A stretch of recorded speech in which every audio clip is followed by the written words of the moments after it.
यह दुनिया की सबसे लंबी नदी है, लेकिन लंबी है, गहरी नहीं, इसलिए पार करना मुश्किल नहीं। अभी कुछ देर पहले आदिवासी अकुई इस नदी को पैदल पार करने ही वाला था कि दूर से उसका दोस्त दाशान दौड़ता हुआ आया और बोला, रुक जा भाई, ये नदी दिखने में भले ही उथली लगे, लेकिन इसमें कई लोग डूब चुके हैं। फिर दाशान ने अकुई को समझाया कि ऐसे सीधे पार मत कर, मैं तुझे कुछ अच्छे आइडिया देता हूँ। पहला तरीका, पोल वॉल्ट यानी बांस की लंबी छड़ी से कूद कर पार जाना। दाशान दौड़ते हुए आया, छड़ी को नदी में टिकाया और ऊपर उछला, पर अफसोस सीधा पानी में गिरा, धड़ाम। फिर उसने सोचा, अब दूसरा तरीका। इस बार उसने एक ऊंचा सा झूला बनाया जिसमें लीवर और रस्सी का इस्तेमाल था। उसे लगा जैसे झूला खींचेगा वो हवा में उड़ेगा और नदी पार कर लेगा, लेकिन पत्थर उलटा रखा था। नतीजा, फिर से नाकामी और जोर की चोट। अब तक दाशान 2 बार मुंह के बल गिर चुका था, लेकिन अकुई के हंसते हंसते पेट में दर्द हो रहा था और दाशान का जोश अब भी कम नहीं हुआ।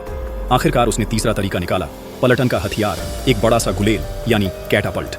अब की बार वो खुद को गुलेल में बांधकर हवा में उड़ाने वाला था। खतरा बहुत था, एक बार चूक गया तो सीधा चांद पर जा पहुंचेगा।